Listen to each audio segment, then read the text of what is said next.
February 19th, 1945. The sulfur-stained dawn breaks across 8 square miles of volcanic hell, casting long shadows through the twisted metal and scattered equipment of America's bloodiest Pacific assault. In a bomb crater 30 yards from Red Beach 1, Private First Class Hiroshi Yamamoto crouches beside the cooling corpse of a United States Marine, his trembling fingers working at the clasps of an olive-green container no larger than a shoebox. The metallic taste of fear mingles with volcanic ash on his tongue as the distant rumble of naval bombardment shakes the ground beneath his feet. Around him, the acrid smoke of burning fuel and cordite creates a fog that transforms the battlefield into something from the deepest circles of Buddhist hell. The container bears markings in English that might as well be hieroglyphs to this son of a rice farmer from Kyushu. U.S. Army Field Ration C reads the stenciled text, accompanied by a date stamp indicating manufacture in a place called Fort Lee, Virginia, a location as mythical to Yamamoto as the Promised Lands described in ancient scrolls.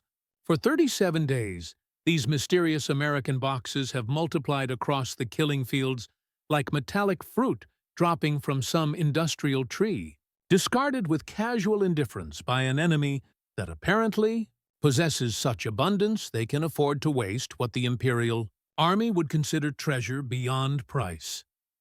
The sound that escapes Yamamoto's cracked lips carries the bitter edge of desperate men pushed beyond the boundaries of human endurance. His 2 surviving comrades, Corporal Tanaka, whose left arm hangs useless from shrapnel wounds, and Private Sato, whose eyes have developed the 1,000-yard stare of men who have witnessed too much death, join him in what passes for laughter among the damned. Their voices echo hollow in the crater, carrying the kind of mirth that precedes complete psychological collapse. How perfectly, utterly American, they whisper through teeth loosened by months of malnutrition, to burden their soft soldiers with such elaborate packaging when any proper warrior of the Imperial Army needs nothing more than a handful of rice and the iron will to die for his divine emperor. The enemy's fundamental weakness reveals itself in everything they do. Their massive landing craft that require entire artificial harbors, their endless expenditure of ammunition in preparatory bombardments that last for days, their overwhelming reliance on mechanical solutions rather than spiritual strength. And now these ridiculous metal containers that probably contain nothing more substantial than candy and complaints written by homesick children. But hunger possesses its own inexorable logic, more compelling than military doctrine, national pride, or the sacred precepts of Bushido.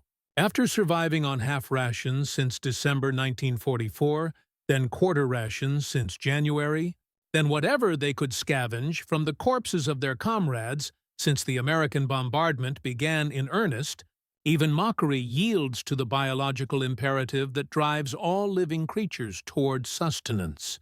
The Japanese garrison on Iwo Jima had been systematically cut off from regular supply for 4 months, their situation growing more desperate with each passing week as American submarines turned the Pacific into a graveyard for Japanese transport vessels. The mathematical reality of their predicament had become inescapable weeks ago, written in the protruding ribs and hollow cheeks of every surviving defender.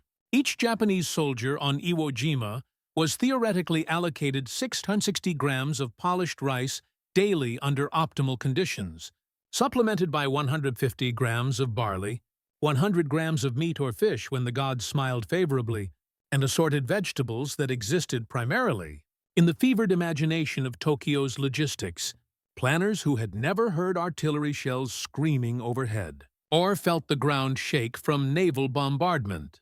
The total caloric value of this theoretical daily ration, calculated by nutritionists working in comfortable offices thousands of miles from the nearest enemy, approached 2,800 calories per day, theoretically sufficient to sustain life and combat effectiveness under normal garrison conditions. But normal conditions belonged to a different war. perhaps a different century entirely. The reality of Iwo Jima in February 1945 meant subsisting on 800 calories daily when any supplies reached the front lines at all, supplemented by whatever could be foraged from the island's volcanic wasteland.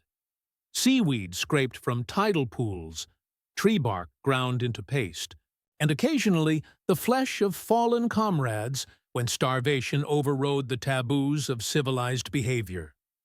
The cruel irony was not lost on men educated enough to grasp its full implications. Japan had launched this war with the explicit goal of securing natural resources, of breaking free from the Western embargo that threatened to strangle the empire's industrial capacity and reduce the Japanese people to permanent subjugation. The Greater East Asia Co-Prosperity Sphere had been conceived as a solution to resource scarcity, a grand design that would provide the empire with unlimited access to the oil, rubber, minerals, and agricultural products necessary to sustain an advanced civilization. Yet here they crouched in caves carved from sulfur-streaked volcanic rock, reduced to gnawing on leather equipment and boiling grass into soup. While their enemies apparently possessed such abundance, they could afford to discard food as carelessly as spent ammunition. When Yamamoto's makeshift tools, a bayonet and a piece of twisted metal salvaged from a destroyed artillery piece, finally breach the American container's hermetic seal, the aroma that escapes challenges every assumption these soldiers hold about warfare, sacrifice, and the proper relationship between a nation and its military forces. Where Japanese military provisions emphasized endurance through calculated deprivation, rice compressed into blocks hard enough to chip teeth, vegetables pickled in salt brine until they resembled strips of leather, fish dried to the consistency and flavor of wood shavings. This single American meal reveals a cornucopia that defies every principle of military economy they have ever been taught. The main course emerges first, steam rising from metal that has somehow remained warm despite hours in a dead marine's pack. Beef stew in thick, rich brown gravy that releases scents these men have not encountered since childhood visits to their grandmother's kitchens during the festival seasons. The meat falls apart at the slightest pressure from their improvised chopsticks, revealing tender chunks of actual beef, not the stringy, gristly scraps occasionally found in Japanese field rations, but genuine beef that might have graced the table of a wealthy merchant or minor aristocrat. Each piece contains more protein than these soldiers typically received in a week of standard military provisioning. Beside the beef stew sits a can of yellow peaches suspended in heavy syrup, the fruit glistening like golden jewelry preserved in amber. The sweetness, when they finally taste it, explodes across taste buds that have forgotten anything beyond the bitter flavor of tree bark and the metallic tang of contaminated water. Chocolate bars wrapped in moisture-proof paper that has somehow maintained its integrity despite exposure to volcanic ash and tropical humidity. Crackers that crumble into buttery fragments, each bite revealing layers of fat and salt that their bodies crave with desperate intensity. A small tin containing cigarettes sealed in pristine packaging, the tobacco fresh and aromatic. Coffee grounds that fill their bomb, crater with an aroma of luxury these warriors had believed was a myth invented by Western propaganda to demoralize Japanese fighting men. Numbers become impossible to ignore as they systematically consume this feast of American abundance, their starved bodies absorbing nutrition with an efficiency born of prolonged deprivation. Each component of the C-Ration contains more calories than these men typically received in their daily allocation, even under the best circumstances. The beef stew alone provides 380 calories of high-quality protein, complete with essential amino acids that their bodies have been cannibalizing from their own muscle tissue for months. The peaches contribute another 140 calories in easily digestible sugars designed to provide immediate energy for sustained physical exertion. The chocolate bars add 250 calories of concentrated fuel engineered to maintain mental alertness and physical coordination under extreme stress. Additional items scattered throughout the container: crackers, providing complex carbohydrates; processed cheese offering calcium and additional protein; hard candy designed for quick energy; fruit jam packed with vitamins. Push the total caloric value beyond 4,200 calories in a single meal designed for consumption by one American soldier during one day of routine combat operations. The implications prove more devastating than the raw numbers themselves. This represents not an exceptional feast reserved for special occasions or elite units, but standard provisioning for ordinary American fighting men participating in routine military operations. Intelligence reports, previously dismissed as enemy propaganda designed to undermine Japanese morale, had claimed that American soldiers carried multiple such rations as standard equipment, consuming one or more daily, depending on the tactical situation and availability of hot meals prepared by mobile field kitchens. If these reports contained even partial truth, and the evidence now scattered across, their bomb crater suggests they understated rather than exaggerated American abundance, then the mathematical implications ripple through their consciousness like seismic shocks capable of toppling everything they believed about modern warfare. The psychological impact proves more destructive than any artillery barrage these defenders have endured during 37 days of continuous bombardment. They had been raised from childhood on the Bushido ideal that spiritual purity overcomes material disadvantage, that Japanese dedication and fighting spirit could triumph over Western decadence and mechanical thinking through superior will and acceptance of death. Military training had reinforced these beliefs with countless stories of samurai warriors defeating technologically superior enemies through moral strength and tactical innovation. Intelligence. Briefings throughout the Pacific War had consistently described American soldiers as pampered children who required ice cream, comic books, and constant entertainment to maintain basic morale in combat situations. Such indulgence, according to every principle of Japanese military philosophy, could only produce weak fighters incapable of matching the spiritual strength of warriors trained from birth to embrace death for their divine emperor. American reliance on material comfort was supposed to be their fatal weakness, the soft underbelly that Japanese steel would eventually pierce once the initial shock of American industrial might wore off. And the war became a contest of pure will, but the evidence scattered across Iwo Jima's volcanic slopes tells a fundamentally different story that challenges every assumption underlying Japanese strategy for the past 4 years.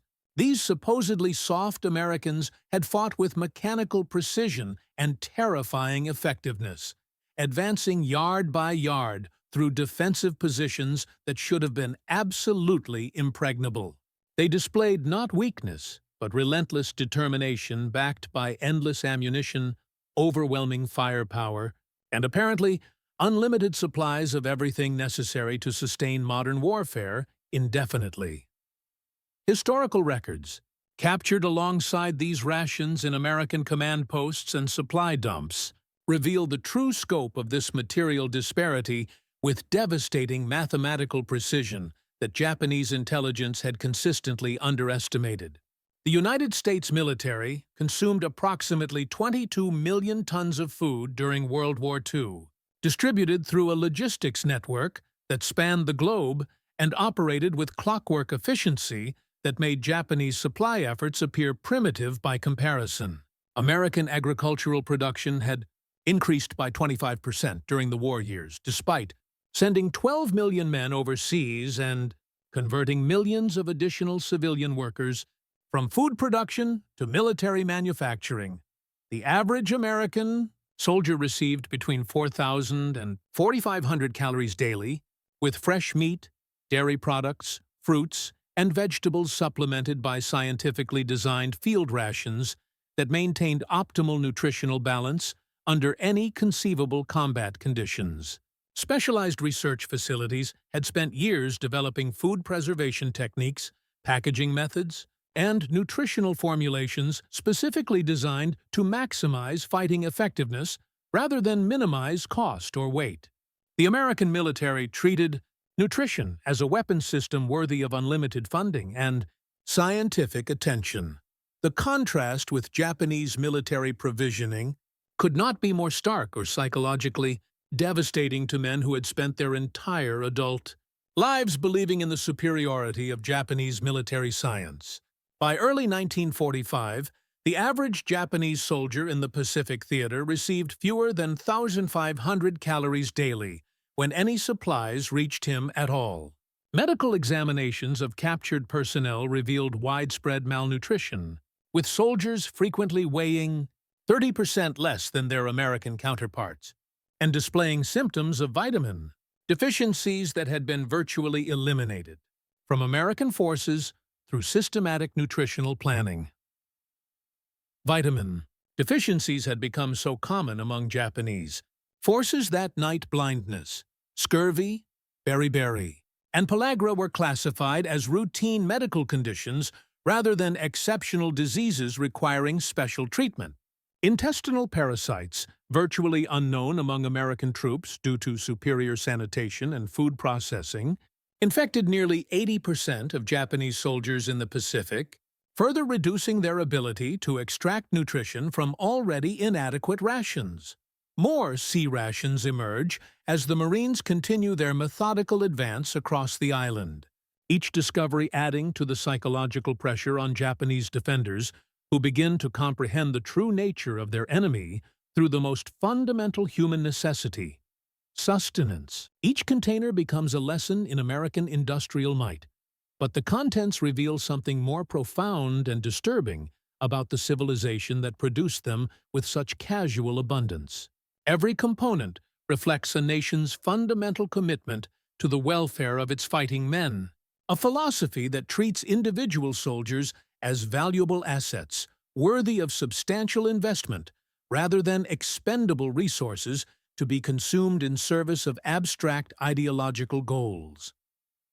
The beef stew, processed in factories stretching across America's agricultural heartland using techniques perfected for civilian markets, then scaled up for military requirements, represents abundance on a scale that Japanese economic planners had never imagined possible even in their most optimistic projections. The chocolate bars, manufactured by companies like Hershey's using industrial processes that could produce millions of units monthly, demonstrate a society that considers pleasure and comfort legitimate military necessities rather than spiritual weaknesses that corrupt fighting spirit, even seemingly minor. Components reveal technological and industrial capabilities that dwarf Japanese achievements. The cigarettes arrive sealed against moisture using packaging techniques that maintain tobacco quality across thousands of miles of ocean transport and months of storage under extreme conditions. The coffee grounds, processed and packaged with the same attention to quality as the most expensive civilian brands, reflect a military philosophy that views morale as a tangible asset, worthy of investment rather than a spiritual quality that should require no external support. Intelligence documents captured alongside these rations paint an even more comprehensive and disturbing picture of American military philosophy and industrial capacity. Medical studies demonstrate the direct correlation between caloric intake and combat effectiveness, treating nutrition as a weapon system worthy of the same scientific attention and unlimited funding devoted to artillery, aircraft, and naval vessels. Logistics reports reveal supply chains designed to deliver not just adequate sustenance, but optimal performance fuel to every American fighting unit across multiple theaters of operations simultaneously, coordinated through communication networks that span the globe with unprecedented efficiency. The individual, psychological transformation among Japanese defenders becomes measurable through their own written records, discovered in caves and bunkers as American forces methodically clear each defensive position. Diary entries from survivors describe the crushing realization that accompanies each discovered ration. the slow dawn of understanding that they are fighting not just a better-equipped enemy, but a fundamentally different type of civilization operating according to principles they had never encountered or imagined possible.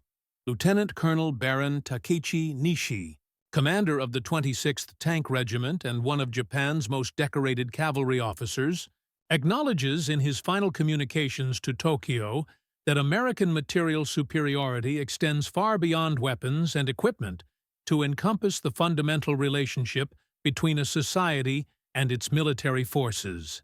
The enemy, Nishi observes with the clarity that comes from facing imminent death, fights not from desperation, fear of shame, or abstract devotion to ideology, but from confidence rooted in apparently unlimited abundance and systematic care for individual welfare. American prisoners, captured during the early phases of the Pacific War and interrogated by increasingly desperate Japanese intelligence officers, had consistently described a homeland where civilian rationing existed, but actual starvation did not, where factory workers consumed more calories daily than Japanese soldiers received in active combat zones. They spoke with casual matter-of-factness about refrigerated ships carrying ice cream to Pacific bases, mobile kitchens serving hot meals to frontline troops within hours of major assaults, and a logistics network that treated food distribution with the same precision and unlimited resources applied to ammunition supply and medical evacuation. Such revelations had been dismissed as obvious propaganda designed to demoralize Japanese fighting men, but the accumulating evidence on Iwo Jima and across the Pacific theater shattered fundamental assumptions about the relationship between sacrifice and military effectiveness that had sustained Japanese resistance through 4 years of increasingly desperate warfare. The American approach appeared to violate every principle of warrior culture these men understood and had internalized since childhood. The cultural implications prove even more disturbing to Japanese military sensibilities than the raw disparity in material resources. American rations include items that Imperial Army doctrine would classify as frivolous luxuries entirely inappropriate for serious warriors dedicated to death before dishonor. Candy bars designed purely for pleasure, chewing gum that serves no nutritional purpose, playing cards for entertainment during rest periods, and even reading material designed for amusement rather than military instruction or spiritual development. Yet, the soldiers who consume these apparent indulgences while maintaining their fighting effectiveness display endurance, tactical skill, and determination that matches or exceeds the most dedicated Japanese defenders. The correlation challenges core beliefs about the purifying effects of deprivation and the inevitable weakening influence of material comfort that had formed the philosophical foundation of Japanese military training for centuries. As February gives way to March and the battle for Iwo Jima enters its final, most brutal phase, Japanese defenders increasingly rely on captured American supplies for basic survival, creating a psychological dynamic that proves more demoralizing than any military defeat. The irony becomes inescapable and psychologically devastating. They fight desperately against an enemy whose discarded provisions provide better nutrition than their own military's most carefully calculated rations, designed by the Empire's finest nutritional scientists. Each meal scavenged from American positions becomes a lesson in industrial capacity that exposes the fundamental weakness of Japanese strategic planning.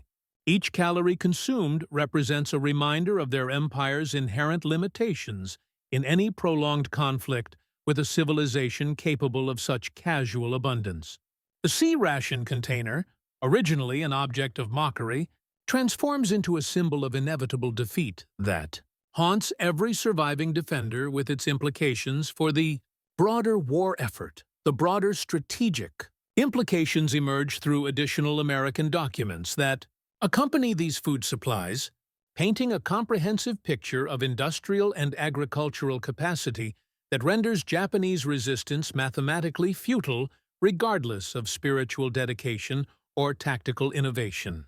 Production reports reveal an economy capable of simultaneously expanding military output while maintaining civilian prosperity, achieving the unprecedented feat of projecting both overwhelming power and casual abundance across the world's largest ocean. Japanese military records from this period reflect a growing awareness of systemic disadvantage that extends far beyond battlefield tactics, individual courage, or spiritual preparation to encompass fundamental differences in industrial capacity, agricultural production, and social organization. Intelligence assessments acknowledge that American forces possess not just superior equipment but superior sustainment capabilities that render long-term resistance mathematically impossible regardless of Japanese willingness to accept unlimited casualties in defense of abstract principles. The empire's entire strategic calculation had been based on the assumption that Japanese warrior spirit, tactical innovation, and acceptance of death could overcome temporary material disadvantage through superior will and more efficient use of limited resources. But the C-Ration container represents tangible proof that material abundance and fighting effectiveness reinforce rather than contradict each other, that well-fed soldiers fight better, longer, and more effectively than those sustained only by spiritual dedication and empty stomachs.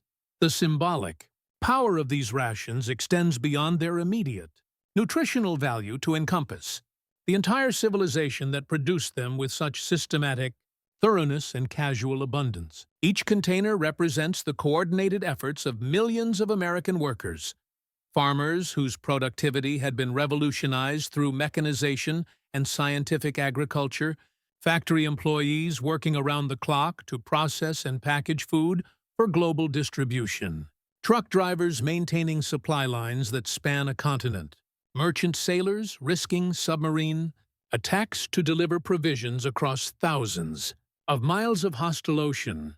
Medical evidence from American field hospitals treating captured Japanese soldiers reveals the physical toll of prolonged malnutrition with scientific precision that Japanese military medical services had been unable or unwilling to acknowledge. Average weight loss among prisoners exceeded 40 pounds, with widespread symptoms of vitamin deficiency, anemia, protein deficiency, and digestive disorders that rendered them militarily ineffective long before they were physically defeated in combat. As spring approaches and the last organized Japanese resistance crumbles across Iwo Jima's blood-soaked volcanic landscape, surviving defenders increasingly view captured American rations not as battlefield prizes to be celebrated, but as symbols of their empire's inevitable defeat in any prolonged conflict with such overwhelming material abundance. The chocolate bar that once seemed evidence of American decadence and spiritual weakness now represents prosperity and industrial capacity that makes continued resistance not just futile but absurd. Individual Japanese soldiers, in their final diary entries before death or capture, describe the profound psychological transformation wrought by prolonged exposure to American material abundance in all its forms.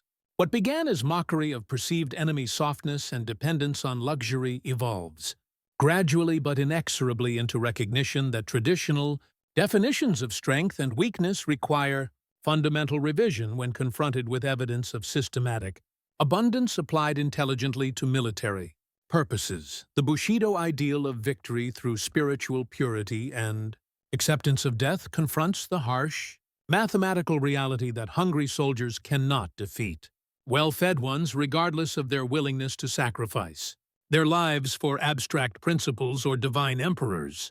The empty C-Ration containers, carefully preserved by soldiers who intuitively understand their historical significance, serve as permanent testament to fundamental truths about modern warfare that Japanese military doctrine had refused to acknowledge until confronted with irrefutable evidence. Victory in industrial warfare belongs not to the most fanatical, spiritually pure, or individually courageous combatants, but to the civilization capable of sustaining its forces with unlimited resources, superior equipment, comprehensive medical care, and systematic attention to individual welfare that treats soldiers as valuable assets rather than expendable resources. The American approach to military logistics, treating soldier nutrition with the same seriousness, scientific attention, and unlimited funding applied to ammunition supply, medical evacuation, and equipment replacement, reflects a society that values human life enough to invest substantially in its preservation and effectiveness rather than consuming it as expendable fuel for abstract ideological goals or imperial ambitions. The volcanic caves where the last Japanese defenders prepare for final banzai charges against overwhelming odds. Surrounded by the accumulated detritus of American abundance, the C-Ration containers tell the story of inevitable defeat more eloquently than any strategic analysis, battlefield report, or intelligence assessment could possibly convey. They represent not just superior logistics but superior values, organizational capabilities, and social systems that make defeat mathematically certain regardless of individual heroism or spiritual dedication. The laughter that once greeted these mysterious American boxes has died away completely, replaced by the quiet recognition that material abundance and military effectiveness form an inseparable partnership in modern industrial warfare. Traditional warrior virtues remain admirable personal qualities, but they cannot overcome systematic disadvantage in resources, industrial capacity, and technological sophistication when applied intelligently by a competent enemy. The 4,000 calories contained in each routinely discarded ration represent more than mere sustenance. They embody the productive power of a free society that fights not from weakness disguised as virtue but from strength so overwhelming it can afford to waste more resources than its enemies possess entirely. This abundance, deployed systematically through global supply networks that operate with clockwork precision, becomes the ultimate weapon. More devastating than any bomb, more decisive than any tactical innovation, more demoralizing than any propaganda campaign. In that transformation from mockery to understanding, from confident superiority to reluctant recognition of inevitable defeat, lies the secret of American victory written in chocolate and beef stew, preserved in wax paper, and sealed in the enduring legacy of a civilization that grasped the most fundamental truth of industrial warfare. True strength in the modern world belongs not to those who can endure the most deprivation or die most willingly for abstract causes, but to those who possess the wisdom, organization, and productive capacity to eliminate deprivation entirely, while maintaining the moral foundation necessary to use abundance intelligently, rather than wastefully. The C-Ration container, discarded casually by advancing Marines and treasured desperately by starving defenders, stands as permanent monument to the decisive advantage of a society that understood that well-fed soldiers fight better, think more clearly, recover more quickly, and maintain higher morale than those sustained only by empty ideals and empty stomachs. In the end, freedom's greatest weapon proved to be not superior firepower or tactical innovation, but the simple recognition that human beings perform better when their basic needs are not just met, but exceeded through systematic abundance applied with scientific precision to military purposes.